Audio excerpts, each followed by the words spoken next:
Livro de Malaquias, capítulo de número 2. A gente vai ver o capítulo 2 só para ver um versículo, né?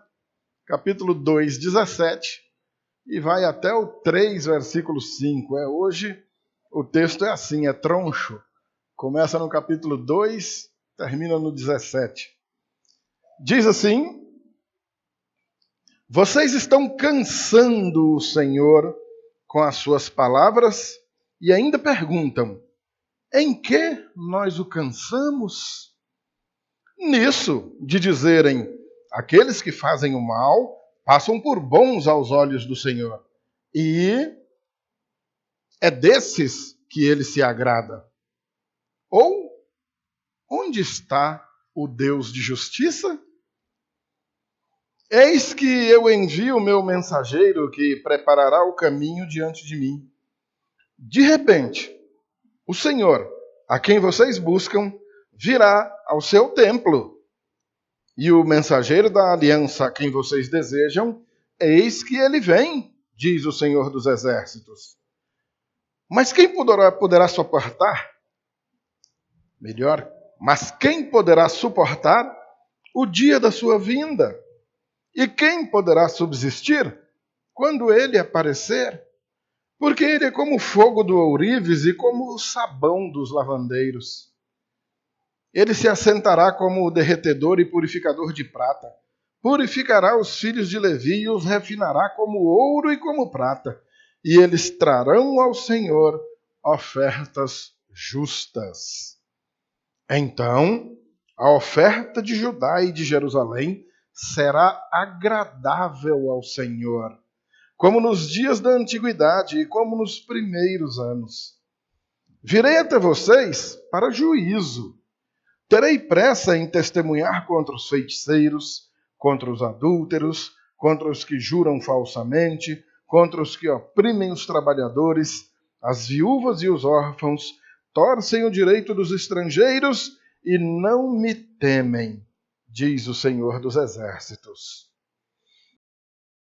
Se me permitem, queridos, vou continuar sentado porque a saúde do joelho do velho ainda está meio derrubada. Mas vai ficar bom. Glória a Deus, amados. Visto tudo aquilo que já comentamos nas pregações passadas, nos dias que foram ficando para trás, historicamente nós entendemos a situação que a nação de Israel está vivendo naqueles dias. Eles foram ao longo de séculos e séculos avisados pelos profetas de que a obediência a Deus precisava ser observada, caso contrário viria um castigo terrível sobre a nação, e esse castigo terrível seria culminou, né, no cativeiro babilônico, momento no qual o Império Babilônico invade Jerusalém, leva os príncipes, os importantes, carrega todo mundo e devasta completamente a cidade. Mata um monte de gente inocente, uma coisa terrível. E Judá passa 70 anos nesse cativeiro. O próprio Império Babilônico que os levou cativo, por pouco tempo domina o mundo, logo um outro império vem e domina sobre eles. Um império, uma coalizão de impérios chamado Medo-Persa. E esse império Medo-Persa é que, anos depois, vai libertá-los entre aspas, dando apenas o direito de voltarem à sua terra, ou se quiserem permanecer onde estiverem também, não tinha problema, motivo pelo qual judeus se espalham pelo mundo inteiro. E você tem notícia de judeus hoje no planeta todo. Para todo lado existe judeu. A partir desse momento, dessa dispersão, esse povo se espalha pelo mundo. Mas o que interessa para nós aqui é a bênção de voltar para Jerusalém. Amém? Então, se eles passaram séculos, muitos séculos, ouvindo, olha, se vocês não forem fiéis, Deus virá punir. Se vocês não forem fiéis, Deus virá punir. E parece que o povo daqueles dias era muito parecido com o povo de hoje. Escuta, escuta, escuta, mas não ouve. Vocês já viram como é que funciona a coisa? E assim eles procederam. Mas agora, voltando depois desses 70 anos de cativeiro, parece que a ficha cai. Parece que a gente só descobre que a cobra morde quando é mordido por ela, não é? Todo mundo diz que a bicha morde, né? Mas parece que você só acredita se ela te morder. Assim acontece. Então agora eles estão acreditando. Realmente, o que Deus promete, ele cumpre. Seja de bom, seja de ruim, não é? Prometeu que levaria para o cativeiro e levou mesmo. Prometeu que nos trataria e tratou mesmo. Prometeu que 70 anos depois a gente voltaria e estamos nós aqui de volta. E prometeu que restauraria a nação. Ó, estão prestando atenção? O povo está se ligando em promessa. Deus prometeu que restauraria tudo de novo. Que a nação voltaria a ser uma bênção. Isso aqui voltaria a ser uma maravilha. Nós seríamos um povo precioso de Deus. Mas não era isso que eles estavam vendo. Deus prometeu que puniria, puniu. Que levaria cativo, levou. Que passaria 70 anos lá, passou. Que após esses 70 anos permitiria voltar, voltou. Que reconstruiria a cidade, o templo, reconstruiu. Que voltaria a ser uma maravilha, mas eles não estão vendo essa maravilha. Alguma coisa parece que não está muito certa. Alguma coisa está faltando. O Senhor prometeu que isso aqui ficaria um luxo. Lembrei do finado meu amigo JR, ele gostava de dizer isso, um luxo. Ficaria uma maravilha. Tudo muito legal, tudo muito bonito, prosperidade para todo lado, e nós não estamos vendo isso. O que foi que aconteceu? O que está acontecendo? E nós vimos nas pregações anteriores, primeiro o sacerdote pisando na bola. Aquele que deveria cobrar retidão do povo. São os primeiros a andarem tortos. Como é que o sujo vai dar uma bronca no mal lavado, não é?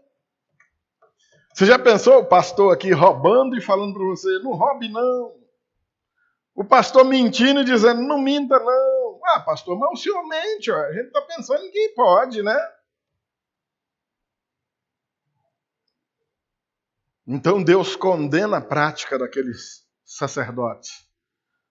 Mas de maneira nenhuma sem condenar a prática do povo, que levava como ofertas para o santo altar de Deus, ofertas defeituosas. Animais aleijados, cegos, doentes, roubados. E evidentemente Deus não recebia. O povo ficava irado quando via por meio dos recursos que existiam que Deus não estava recebendo a oferta. A tristeza, outra hora, o ódio era grande. É porque Deus não recebe? Porque está imperfeito. Vimos na pregação passada que agora, mesmo levando uma oferta boa, perfeita, Deus continuava não recebendo, que o problema agora já não era a oferta, era o ofertante. Não adiantava levar um carneirinho lindinho, maravilhoso, a coisa mais fofinha do mundo, se o camarada não estava nem um pouco interessado em abandonar sua vida de pecado. E Deus, mais uma vez, não recebia a oferta. Ou seja, não ouvia suas orações. Como diz em Isaías, ele se virava o rosto. Quando vocês oram, eu viro o rosto para vocês. Você já imaginou? Você fervorosamente orando, clamando a Deus, e você tem essa imagem de Deus com as costas viradas. Tá nem te ouvindo. Então aquelas pessoas estavam tendo esse tipo de informação. Como se não bastasse tudo isso, chega nessa pregação de hoje, vocês se lembram que eu falei que esse verso 2,17 faz uma transição muito legal entre o que a gente viu semana passada e o que a gente vê no dia de hoje. Serve tanto para dar o desfecho da primeira, quanto para abrir essa de hoje. É bastante legal. E como nesse estilo de redação de Malaquias, não podia ser diferente, e ele começa dessa maneira, lançando disputas, desafios e perguntas e respostas, né? Essa seria a quarta disputa. O Senhor é a própria testemunha contra as ofensas do seu povo. E o capítulo 2, verso 17, então, o profeta assim pergunta, ou afirma, né? Vocês estão cansando o Senhor com as suas palavras, e ainda perguntam, ora, peraí, estão deixando o Senhor cansado. Vocês estão causando enfado em Deus. O profeta está dizendo para eles. Vocês estão cansando o Senhor. Olha, eu vou falar um negócio para você, viu? Você conseguir provocar cansaço num ser que é eterno, que é todo-poderoso, que não está fadado às nossas fadigas, é meio estranho, né? Vocês estão cansando o Senhor. Esse versículo, especificamente, ele apresenta para nós, de modo muito claro, uma atitude de o mais absoluto cinismo daquele povo. O povo está sendo terrivelmente cínico para com Deus. É de um cinismo raramente visto. O homem ser cínico um com o outro, vá lá. É um absurdo, mas a gente ainda compreende. Mas ser cínico para com Deus é de amargar. E isso é o que está sendo observado aqui. Vocês estão cansando Deus e ainda tem a cara de pau de perguntar em que nós estamos cansando o Senhor? E aí vem a resposta. Nisso, e isso são duas atitudes em especial. A primeira, em praticarem o mal e dizerem que aos olhos de Deus, aqueles que praticam o mal são bons. Literalmente dizendo, olha, o Senhor gosta é de gente ruim. O Senhor não gosta de gente boa.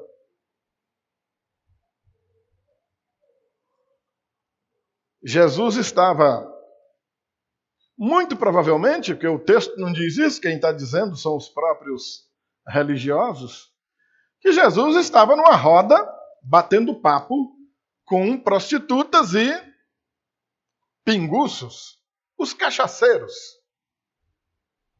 Evidentemente, Jesus não se envolveu nem com a prostituição e nem com a bebedeira. Porque quando a gente pronuncia esse texto, a gente logo ouve um indivíduo dizer, olha, Deus gosta de prostituta e de cachaceiro. Então vamos cair na folia, né? Para Jesus gostar de nós. Essa é a situação que esse pessoal está experimentando. Mas certo que os religiosos veem Jesus na roda com os beberrões e as meretrizes. E vão os discípulos de Jesus se queixar, e aí o mestre de vocês, onde é que está? E Jesus manda uma resposta simplesmente maravilhosa para aqueles indivíduos, né? Os sãos não precisam de médico. Eu vim mesmo foi para os doentes. Qual era o problema daqueles religiosos? Eles se achavam muito bons. Não eram beberrões e nem eram prostitutos. Ao passo que Jesus, dando atenção para aquele povo desprezível, os cachaceiros e as primas, então Jesus era reprovável. Jesus está dando ideia para um povo que não vale nada. E nós que somos fariseus, homens bons, mestres da lei, doutores na escritura, ele deveria estar sentado era com a gente, dando atenção era para nós. Uma situação semelhante a essa queixa que fazem essas pessoas, porque elas estão dizendo isso, sabem por quê? Porque eles sabem que são o povo de Deus, sabem que são a nação de Deus.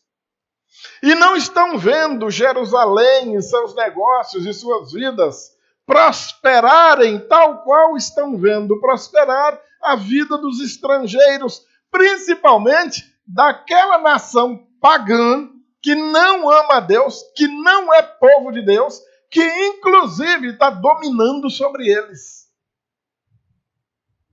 Olha, Deus é melhor para esses persas, esse povo mau, que nos escraviza, do que para nós que somos servos dele. Olha aí, Deus gosta de quem é ruim, não gosta de nós não que somos bons. Olha, amado, esse autoconceito de bondade é coisa tão antiga. Como ministros do Evangelho que somos, e quantidade de casas que ao longo desses anos a gente vai entrando com o intuito de ganhar algumas pessoas para Cristo mediante a pregação do Evangelho, a gente já ouviu de tudo que você possa imaginar na sua vida.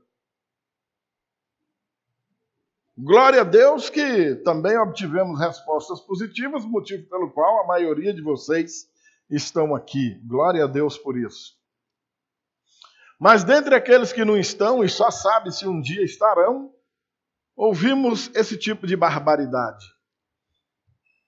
Alguns dizendo na lata mesmo direto, outros dando um jeitinho de arrudear, mas dizendo a mesma coisa, como quem diga, não, pastor, não preciso de igreja nenhuma, não, eu não preciso de um senhor, não, eu sou um homem bom. Eu sou uma mulher boa, pastor.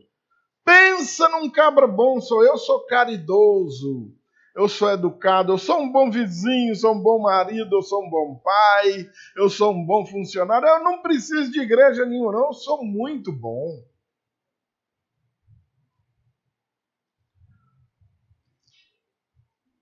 Tão bom que não serve nem para fazer sabão. E quando não serve para fazer sabão é porque tá russo a coisa, né? A gente faz sabão de carniça, né? E o bicho fica bom, né? É uma autojustificação. O dedo pronto para apontar. Já disseram para mim. Pastor, não dá para mim não. A igreja está cheia de gente sem vergonha. Lá tem gente que mente, lá tem gente que rouba. É verdade. Pensa num lugar para ter gente ruim a igreja. Pois é, para começar por mim. Eu sou o pior que tem lá. Mas pela misericórdia de Deus, vou sendo tratado dia após dia, lavado, surrado e transformado segundo a misericórdia do Deus Todo-Poderoso. Eu sei que em mim, na minha carne, não habita nada de bom. E é exatamente porque eu sei que eu sou ruim, é exatamente porque eu sei que eu não presto, que eu entendo a necessidade de estar aqui, de me submeter ao bondoso Deus. Porque sem Ele eu nada sou. Olha a pergunta, olha a afirmação deles. Aqueles que fazem o mal passam por bons aos olhos do Senhor. Deus gosta de gente ruim. E é desses que Ele se agrada. E a segunda afirmação, ou que melhor, uma indagação. Onde está o Deus de justiça? Como quem diga, Deus não é justo coisa nenhuma. Se Deus fosse justo, esse império persa não estava mandando em nós. Se ele fosse justo, nós não estaríamos aqui trabalhando para pagar imposto para esse império persa. Se Deus fosse justo, éramos nós que éramos ricos e eles pobres. Vocês estão entendendo, amados? Deus não é justo, não. Em outras palavras, o que eles estão dizendo? Não adianta ser bom. Nós temos que ser ruim. Porque Deus gosta é do que é ruim. Deus não gosta do que é bom, não. Deus não é justo coisa nenhuma. Deus é muito injusto. Era isso que eles estavam dizendo. E com esse tipo de comportamento, cansando o Senhor. O Senhor é enfadado, cansado desse comportamento absurdo da parte do seu próprio povo. E aí, como receber sacrifício? Como receber ofertas? Eles estavam se lembrando que quando o tabernáculo foi construído pela primeira vez nos dias de Moisés, a presença de Deus se fez naquele lugar, a presença de Deus encheu o tabernáculo.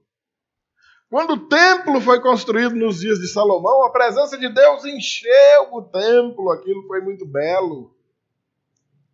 E agora Esdras reconstruiu o templo, eles voltaram do cativeiro, então naquela peleja e nada daquela manifestação do passado se repetir.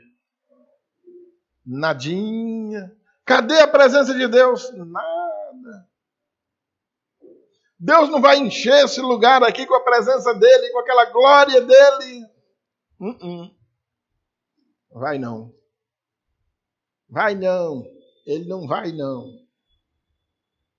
Mas por quê? Os motivos são vários, a gente vem vendo aí ao longo dessa série de sermões. Um deles é esse. E a palavra de Deus já os havia advertido em outras ocasiões, dizendo: ai daquele, ou seja, maldito aquele. Ai daquele que tem o amargo por doce e o doce por amargo, que chama o bem de mal e o mal de bem. É isso que eles estão fazendo. Cobrando de Deus algo que Deus não lhes deve. A fidelidade de Deus é inquestionável. O que faltava era a fidelidade da parte do povo. Vocês estão cansados de ver por aí, Deus é fiel, não estão? Para-choque de carro, camiseta, quadro na porta de casa, pintura no muro. Deus é fiel. Jogador de futebol faz o gol, levanta a camisa aí por baixo. Deus é fiel. Sim, Deus é fiel. Todo mundo sabe disso. Alguém aí tem dúvida? Quem é louco de dizer Deus é infiel? Não, Deus é fiel. Não estou dizendo que ninguém seja proibido de escrever essa frase por aí, não. Eu, particularmente, jamais vou escrevê-la em lugar nenhum. Não tem a menor necessidade. Eu adoraria escrever, eu sou fiel, eu sou. É jogo duro. É dureza, meu amado. Hoje eu sou, amanhã eu dou uma balançada para cair, amanhã eu estou fiel de novo, depois da manhã o jogo é duro e a vida segue. E permanecer fiel a Deus é que é o desafio. Fiel a Deus, fiel ao próximo, fiel à igreja. E aí? Dizer que Deus é fiel é chover no molhado. É dizer, o sol é quente. Deve ser mesmo. Deus é fiel, e você? Aquele povo naqueles dias já questionava a fidelidade de Deus. Deus gosta do mal feito. Onde é que está o Deus de justiça? Procedendo mal e querendo receber o bem. É muito cinismo, né? É muita cara de pau, né não? Você já deve ter visto na televisão aqueles presidiários com as mãozinhas do lado de fora da grade. Tá lotado, que tá cheio, né? Já viram? Né? Bonitinho, né? O repórter consegue botar o microfone na boquinha dele. Ah, estamos sofrendo demais aqui. Aqui é para caber 20, tem 80 aqui dentro. A gente dorme em pé, ou então pendurado feito morcego. A comida é azeda. E o que tu foi fazer, infeliz? Como foi que tu entrou nesse hotel 5 estrelas aí? Tá reclamando de quê? E é curioso que no dia seguinte ele vai solto e 2, 3 dias depois, olha ele lá de novo. Tem um que a gente já pelejou com ele aqui, que ele foi preso de manhã e de tarde, no mesmo dia. Prenderam de manhã, ele deu uma volta, quando foi lá pelas 5 da tarde, entrou na delegacia de novo. Assim, esses indivíduos estavam nesse tipo de situação, sem olharem para dentro deles mesmos, compararem seu padrão de comportamento com aquilo que estavam recebendo e tinham a cara de pau de se queixar de Deus. Deus gosta do que é ruim. Olha, Deus gosta de gente ruim. Vamos ser ruim também, que não vale a pena ser bom, não. Eita! Onde é que está a justiça de Deus?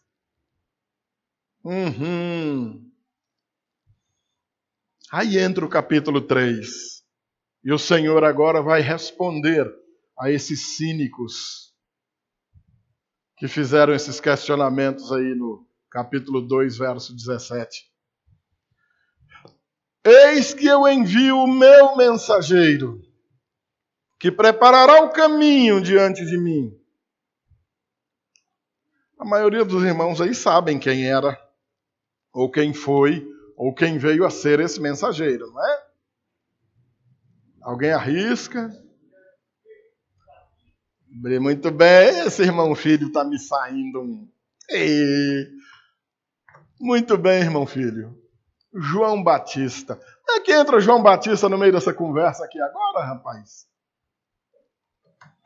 Qual seria o papel desse cidadão? Poucas informações nós temos acerca do João Batista, mas essas poucas falam muito.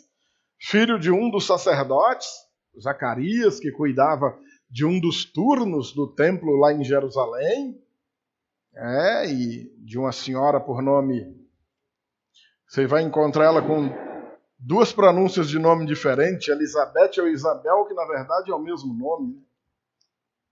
Prima de Maria, mãe de Jesus. Ou seja, Jesus e João Batista eram primos. Ele certamente é 6 meses mais velho do que Jesus, ou seja, os dois tinham praticamente a mesma idade. E é esse cidadão que é designado para ser aquele que vai preparar o caminho do Senhor. E nessa preparação do caminho do Senhor, embora a gente bata a cabeça, o que é isso mesmo? Como é que é esse negócio mesmo? O profeta Isaías já tinha falado acerca dele, no capítulo 40, versículo 3. Eis envio o meu mensageiro adiante de mim, ele preparará o caminho. Voz do que clama no deserto, endireitai as veredas para o Senhor. Ele vai adiante, dando, vamos dizer assim, quebrando umas pedras para o Senhor que vinha atrás pisar num chão mais apropriado. O que esse João Batista veio fazer? Qual era o papel desse homem? João Batista só tinha uma mensagem. E a mensagem de João Batista diz respeito à primeira ordem, a primeira determinação dos evangelhos. Um verbo imperativo. João Batista gritava: arrependei-vos. Amém? Arrependam-se de seus pecados. Ou seja, abandonem os seus pecados. Ei, João, é você que é o Cristo que a gente deveria esperar? Não. Eu estou aqui batizando vocês com água para arrependimento. Depois de mim vem um outro, do qual não sou digno nem de desatar sandálias. Ele vai batizar com o Espírito Santo e fogo. E o fogo não tem nada a ver com o Espírito Santo, viu? Ensinaram errado para quem pensa que é a mesma coisa. Uma coisa é uma coisa e outra coisa é outra coisa. Depois nós trataremos dessa questão. Arrependam-se, porque é chegado o reino dos céus. Se eles queriam ver o Deus de justiça, se eles queriam ver o Senhor da justiça, agora verão. Ele anuncia o mensageiro, que preparará o caminho diante de mim. O próprio Senhor está dizendo. De repente, decore essa palavra, de repente. Lá no Goiás diz de supetão. De uma vez. Toda vez que você vê de repente na Bíblia, claro, guardadas as características do contexto onde o texto apresentar. Então deixa eu consertar. Na maioria das vezes em que você vê essa expressão na Bíblia, de repente, ela vai estar associada a alguma tragédia, alguma catástrofe. Alguma situação de julgamento, alguma situação... É a situação que você deve aguardar, por exemplo, para o fim do mundo. Tá bom? Aquelas pessoas, e elas não são poucas, são muitas, que não acreditam em fim do mundo, por exemplo. Não, isso é conversa de crente. E o pior é que dentro da igreja tem crente que não acredita. Não acredita que Jesus virá, que levará a sua igreja e que vai tocar fogo nesse mundo com o que restar por aqui. Tem gente que não acredita nisso. E, lamentavelmente, vai ter uma surpresa muito desagradável, porque esse evento se dará, de repente. Quando ele se der, não vai adiantar o cara. Rapaz, aqueles crentes loucos tinham razão. Vamos embora, corre para a igreja aqui. Igreja já era, o fogo já derreteu tudo. Chegar aqui não tem mais nada, nego velho. Tá só a cinza. Isso porque é só a cinza do cabo que vai chegar também, né? Vai ser cinza olhando para cinza. E agora? Agora é inferno, né, nego? Cadê aqueles crentes loucos? Já estão no céu faz tempo. Antes do senhor tocar fogo nisso aí, o senhor tirou eles daqui. Ah, bom. Agora entendi. Mas agora não adianta mais, nego. De repente, o Senhor, a quem vocês buscam, virá ao seu templo. Detalhe, o Senhor a quem vocês buscam, na verdade eles não estão buscando o Senhor, eles estão buscando os benefícios que o Senhor poderia lhes proporcionar. Há uma diferença grande, né? Entre você buscar Deus e você buscar o que Deus possa lhe dar. Essa é a pregação da igreja moderna.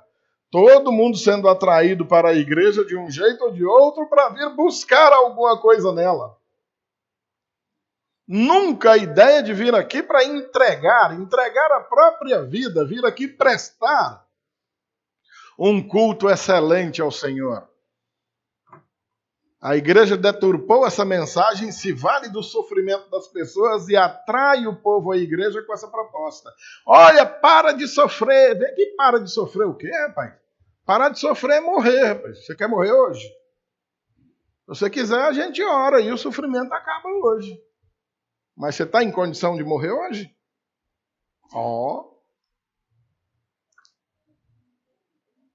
Abram os olhos, meus amados. Eis que eu venho, o meu mensageiro que preparará o caminho diante de mim. De repente, o Senhor, a quem vocês buscam, virá ao seu templo. Olha, se o sacerdote está recebendo qualquer sacrifíciozinho aí, se você está chateado porque o urim e o tumim acendeu aí para dizer que Deus recebeu essa tua oferta, fica tranquilo, o próprio Senhor está vindo ao seu templo. Ih, rapaz! E o mensageiro da aliança, a quem vocês desejam, eis que ele vem, diz o Senhor dos Exércitos. Oh, que maravilha! Ele vem. O Senhor vem. Ele vem. Não duvide. E não demora. Ele está chegando. Era a mensagem para aqueles indivíduos naqueles dias. Verso 2. Agora vem a advertência, né? Bom, vocês querem que ele venha? Ele está vindo. Mas quem poderá suportar o dia da sua vinda? Ó, tu quer que o Senhor venha, né? Ele vem. Mas quem vai aguentar a chegada dele? E agora? Como é que faz? Queridos, a ideia de prestar qualquer culto a Deus, o cogitando que, Deus é tão bom. Não, rapaz, você tem que fazer o melhor, faz o teu melhor aí, tá? Tá. Faz o mais caro, escolhe o mais caro. Beleza. Meus amados irmãos, nós já vimos isso aqui, mas não é demais ficar repetindo. O culto a Deus, ele é prestado segundo aquilo que Deus determinou que se fizesse. O próprio culto a ele determinou como é que queria. Não é para a gente fazer o que a gente quer. Por mais que você capriche, por mais que você gaste dinheiro, por mais que você se veja morto de cansado depois, fez do jeito que ele mandou? Joia. Fez do jeito que ele mandou? Não, mas eu fiz um negócio. Não, mas eu fiz um negócio muito mais legal. Foi do jeito que Deus mandou? Não, foi muito mais chique. Foi do jeito que ele mandou ou não foi? Não adianta, amados. É dar murro em ponta de faca. Chega o momento de o profeta esclarecer para aquele povo.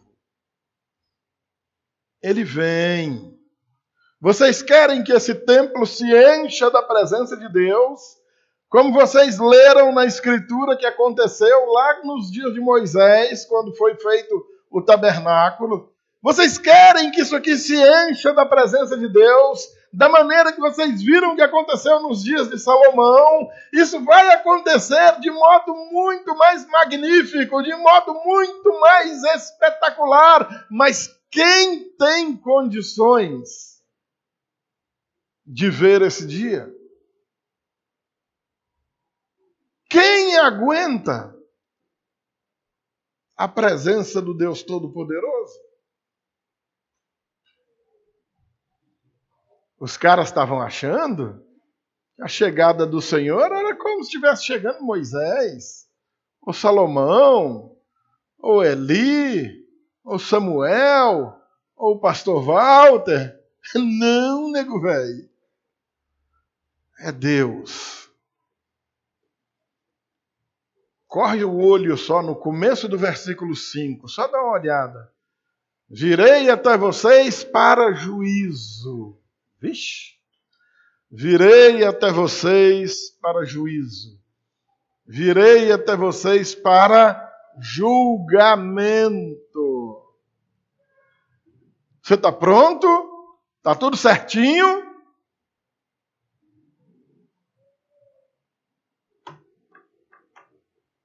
Volta para o verso 2. Quem poderá suportar o dia da sua vinda? Ele não vem para fazer a vontade do povo. Ele vem para fazer a vontade de Deus. Se submeter à vontade de Deus agora é indispensável exatamente por isso. Não é a nossa vontade que vai prevalecer. Não adianta. É a vontade dele que prevalece.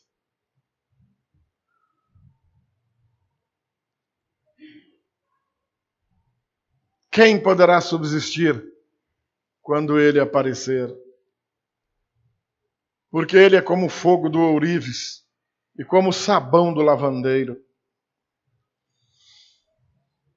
Bom, amados irmãos, a comparação é monstra e ele repete ela mais para frente com a purificação de prata.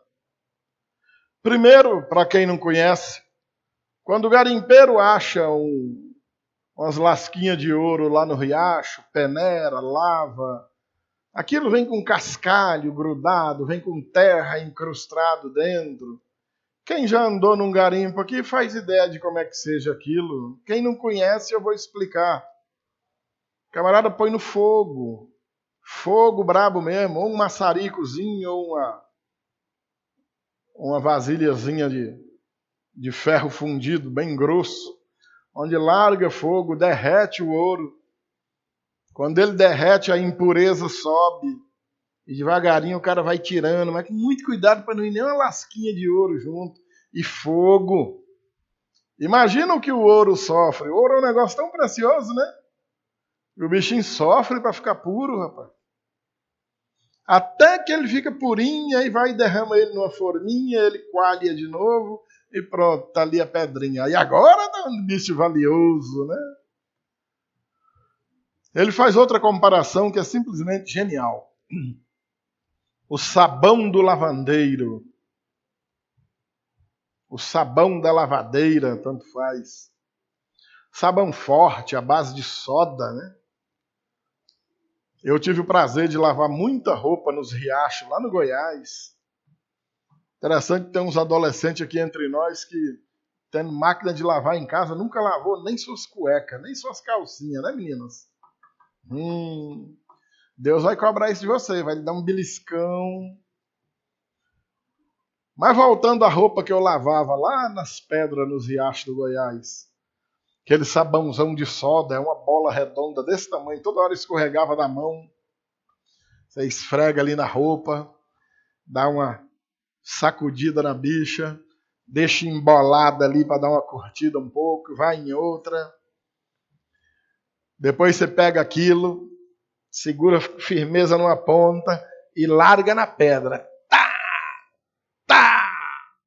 Bate até aquilo para saltar a sujeira. Até porque nós andava meio sujinho mesmo lá na roça, sabe? Se tu visse, não conhecia. A sujeira da roupa sai na base da taca, muita taca. Ainda tinha umas lavadeiras meio malucas que faziam uma pilha de roupa e pegavam uma vara e batia com a vara. Tá, tá. O que essa ilustração traz para nós? Que essa limpeza, essa purificação que o profeta está dizendo aqui, que é o próprio Deus quem faz, é à custa de taca, de fogo. É à custa de sofrimento. Daí imagina você, como é que eu, pregador do evangelho, agora vou prometer para você que vindo para cá não vai ter sofrimento. Ora, mas é claro que vai. Segura que lá vem varada no lombo, nego. Não tem uma sujeirinha que tem aí que o Senhor não vai tirar. O profeta está comparando ele ao quê?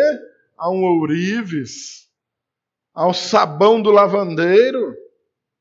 Soda pura. Esfrega um pouquinho de soda aí, joga uma aguinha em cima e vê o que ela vai fazer. Mas não siga meu conselho, não. Faça isso não, é horrível. O Senhor vai tratar. É isso que o profeta está dizendo. O Senhor vai tratar vocês. O Senhor vai aperfeiçoar vocês. Detalhe que nesse processo do fogo aí, o que é de ruim vai ser jogado fora. Nesse processo da limpeza, a sujeira vai... Só passa o que for bom. E quem vai fazer o julgamento de se é bom ou não, é o Senhor. Não sou eu que vou dizer, eu sou bom. Pensa num caba bom, sou eu, rapaz. Esse meu testemunho não adianta de nada. Serve para nada. É o Senhor que vai bater até quando ele disser, bom, agora está limpo. Agora sim. Segue adiante, cabra. Até que isso aconteça, taca. Poxa, pastor, eu queria ouvir isso não. A vida já tem sido tão dura, já tem apanhado tanto. Faço ideia, querido. Somos dois. Também já peguei um bocado de varada. Muita taca.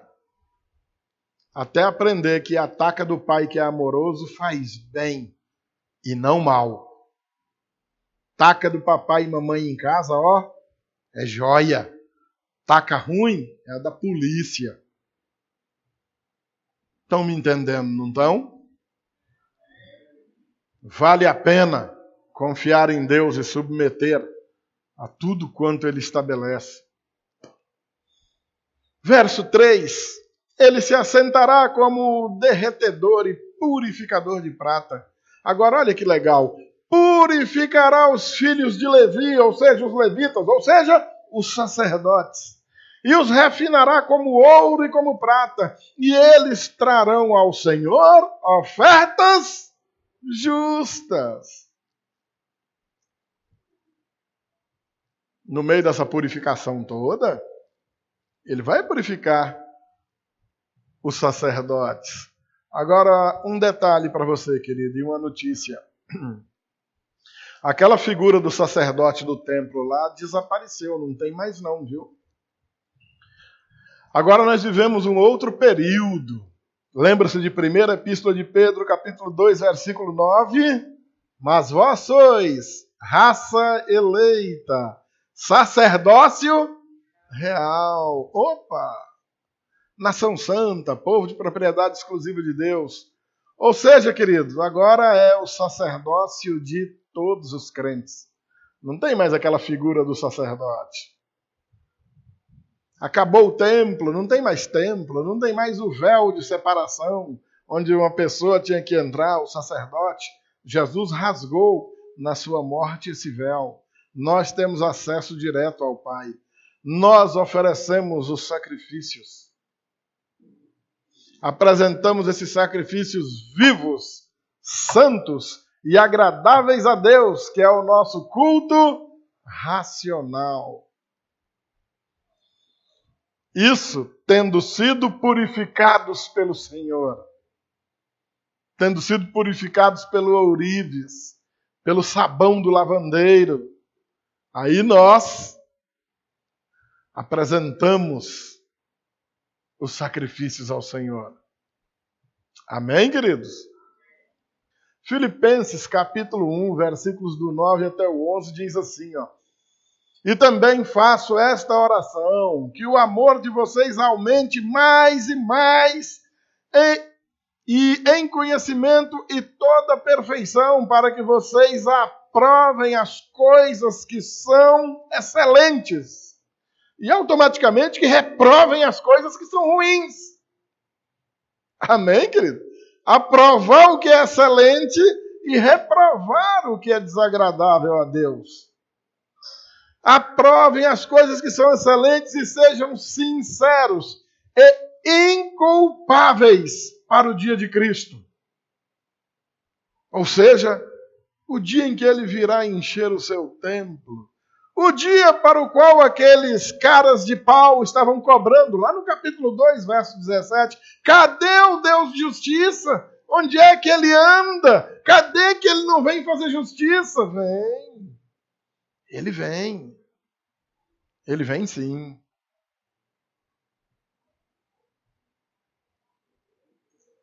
No momento em que ele mesmo achará os seus prontinhos para serem recolhidos, porque ele mesmo os purificou, os lavou. Amém, amados? Verso 11 lá de Filipenses capítulo 1, né? Cheios do fruto de justiça que vem por meio de Jesus Cristo para a glória e louvor de Deus. Ei, glória a Deus. Estão entendendo, amados? O fato de Deus não se fazer presente naqueles dias, que aqueles homens estavam tão arrogantemente cobrando. Olha, Deus gosta de quem é ruim, Ele não gosta de nós que somos bons, não. Onde é que está o Deus de justiça? Olha lá que os povos pagãos estão com a vida muito melhor que a nossa. Meu amado irmão, quanto crente eu tenho visto com esse tipo de comportamento. Por que que aquele ímpio tem tudo e eu sou servo de Deus e não tenho nada? Como assim não tem nada? Que conversa besta é essa, rapaz? Glorifique a Deus pelo que tem, meu amado irmão. E se empenhe por manter o que é santo e agradável a Deus. Como? Trarão ao Senhor ofertas justas. A sua própria vida derramada diante do Senhor. Não mais um carneirinho novinho, bonitinho. Não, é a própria vida entregue ao Senhor. Conforme Ele mesmo se entregou a si. O Cordeiro perfeito para o perfeito sacrifício. O próprio Senhor Jesus. Pula o verso 4, deixa ele por último. Vamos para o 5. E aí o Senhor desfecha a coisa dessa maneira. Virei até vocês para o juízo. E é no julgamento, meus amados irmãos, que se declara o inocente ou o culpado. O Senhor não se fez presente nos dias daqueles arrogantes, porque se o Senhor se faz presente ali, não sobrava um vivo. A presença do Senhor não se coaduna com a indecência, com a avareza, com a imoralidade, com a idolatria, com a mentira daqueles homens. O fato do Senhor não comparecer ali conforme eles queriam, não foi porque o Senhor estava sendo mau, perverso. O contrário, o Senhor estava sendo bom, misericordioso, cheio de compaixão. Virei até vocês para juízo. Terei pressa em testemunhar contra. Eita, amados irmãos. Imagina um julgamento onde quem é o juiz é Deus. Vixe. Quem é a testemunha que acusa é o Senhor mesmo. Ele está dizendo, ele mesmo virá. E terá pressa em testemunhar contra. Vixe. O Senhor mesmo está julgando e Ele mesmo é a testemunha. O advogado é o próprio Senhor Jesus. Oh, glória a Deus. O tribunal santo, o tribunal celestial, infalível, cheio de justiça. Já funciona há séculos e séculos. E será estabelecido mais uma vez ao final dessa era para separar definitivamente aqueles que são do Senhor para que estejam com Ele pela eternidade, daqueles que jamais estarão com o Senhor. Terei pressa em testemunhar contra. Agora vem uma lista aí, queridos. Contra quem? Primeiro que ele cita, os feiticeiros. A prática da feitiçaria ou da idolatria, porque são equivalentes, é a prestação de um culto desagradável a Deus, uma expressão de religiosidade que vai contra o que Deus estabeleceu como seu culto verdadeiro. Isso é feitiçaria.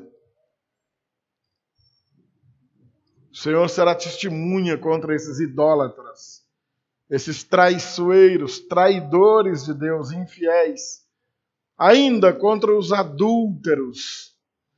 Prática da traição contra o cônjuge, seja por parte de homem, mulher, ou o envolvimento com um homem ou uma mulher que seja comprometido. O próprio Senhor será testemunha contra. Os que juram falsamente, meu Deus do céu, falso testemunho. Pessoas que recebiam para prestar um depoimento falso contra alguém. A perversão do direito em Israel. Os que oprimiam os trabalhadores, ou seja, submetiam a um trabalho mais forçado ou com a carga superior à estabelecida, ou pagava o inferior ao merecido, ou até mesmo não pagavam nada. Esse tipo de exploração existe até os dias de hoje. E eu fiquei assombrado quando cheguei no Piauí e vi que isso aqui acontece até hoje e o povo acha bonito. Colocar um empregado na sua casa para trabalhar, para pagar metade do salário para ele, imaginando que está fazendo um ato de caridade, fique sabendo, Deus está condenando essa tua atitude, viu? Ou você paga o que a pessoa realmente merece, ou te vira e lava tuas cuecas lá você mesmo, rapaz. Não pratique essa loucura, porque a palavra de Deus condena. Não, pastor, mas aqui é assim, aqui onde? Isso aqui não está debaixo do céu, não? Isso aqui não é planeta Terra, não? Mudamos de planeta? Tem esse negócio de que aqui no Piauí é assim, não. É em qualquer lugar do planeta onde você estiver. O Deus é o mesmo. Sua palavra não muda. As viúvas e os órfãos, oprimir essa categoria de gente. Viúvas e órfãos eram vistos naquela sociedade como malditos de Deus. Olha, o marido dessa pobre morreu e largou ela com esses meninos aí. Não existia nenhum tipo de seguridade social. O marido era o único provedor daquela casa, morreu. Aquela viúva e aqueles órfãos estavam fadados a um sofrimento terrível. E aí ainda me vem um cidadão que, tendo toda a condição de ajudar, oprimia. Imagine com que alegria Deus assistia esse tipo de cena. O Senhor mesmo será testemunha e depressa contra esses opressores. Os que torciam o direito dos estrangeiros.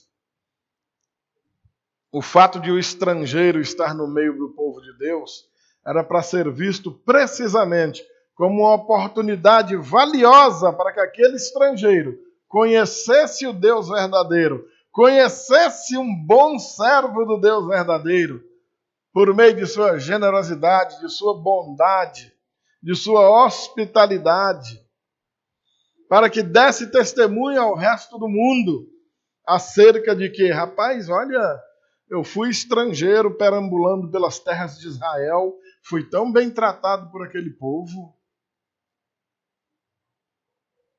Aí o povo fazia o contrário, oprimia esse estrangeiro. Ao longo desses anos na igreja, eu já vi, inclusive, irmão, que chegando na igreja, tinha um visitante que nunca veio à igreja na vida, sentado na cadeira dele, pronto. O irmão virou uma jaratataca. Eu que sou daqui. Eu que dou dízimo aqui. Essa cadeira é minha. Toma vergonha, caba de peia. Nem essa carcaça, nem esse corpo é teu, que dirá cadeira. Seja generoso. Dia do jantar na igreja, bota o visitante na frente, elemento. Não corre atropelando, passando por cima de todo mundo, não. Se a comida acabar e o visitante comer e você ficar sem comer, glória a Deus, vergonha seria o contrário. Isso é tratar bem o estrangeiro, desde coisinhas mínimas como essa. E o Senhor está dizendo que se apressem em ser testemunha contra esses que oprimem o estrangeiro, tratavam o estrangeiro com desdém, porque julgavam-se superiores e melhores. Eu que sou daqui, eu que estou em casa. E ele fecha com uma categoria de gente que serve para todos os que foram citados primeiros e servem também para todos os que não aparecem aqui na lista, os que não temem a Deus. Provérbios capítulo 1, versículo 7 diz que o temor do Senhor é o princípio da sabedoria, mas os insensatos, ou seja, os tolos, desprezam a sabedoria e o ensino. Não estão nem aí para saber de Deus. Que Deus o quê? Meu Deus é meu bolso, meu Deus é meu dinheiro. Eu já vi pobre dizendo isso, mas tu é ateu, né? Mas não tem dinheiro, pô. Se teu Deus é teu dinheiro, então tu tá 2 vezes lascado. Sem Deus e sem dinheiro, aí que tu tá bonito mesmo. Os que não temem a Deus, o próprio Senhor será testemunha contra eles no dia do julgamento. Diz o Senhor dos Exércitos. Glória a Deus, porque Ele virá para o juízo. Mas olha o verso 4, que coisa bonita. Então, a oferta de Judá e de Jerusalém, ou seja, a oferta do povo de Deus, será agradável ao Senhor. Oh, beleza, ó. Agora o Senhor vai receber de bom grado a oferta que lhe é dedicada. Como nos dias da antiguidade, como nos primeiros dias. Em Cristo é que tudo é aperfeiçoado, meus amados irmãos. Em Cristo, todas as coisas são aperfeiçoadas. Nele, tudo que era sujo fica limpo. Tudo que era impuro é purificado. Tudo que era ruim se torna bom. Tudo que era imperfeito fica perfeito. Amém, amados? Aquela presença que eles cobravam. Cadê o Deus de justiça? Deus não gosta do que é bom, Ele gosta do que é ruim. Ele não vem, não.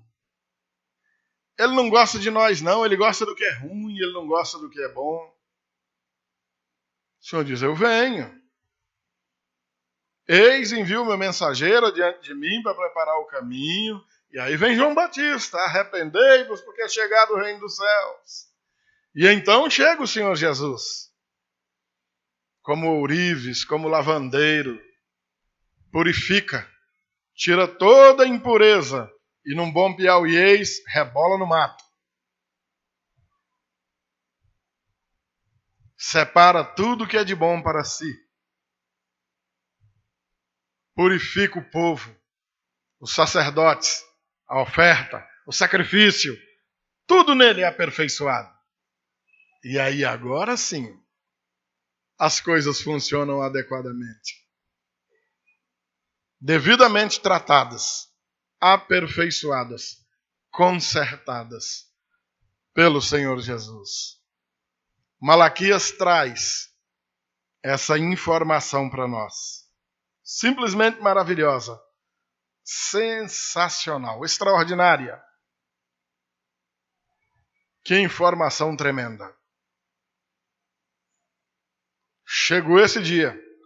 Se para aqueles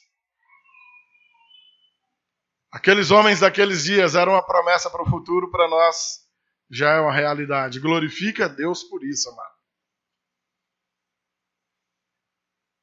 Não somos menos rebeldes do que aqueles homens daqueles dias, não. Somos iguaizinhos. Certo é que o Senhor veio. Ele chegou.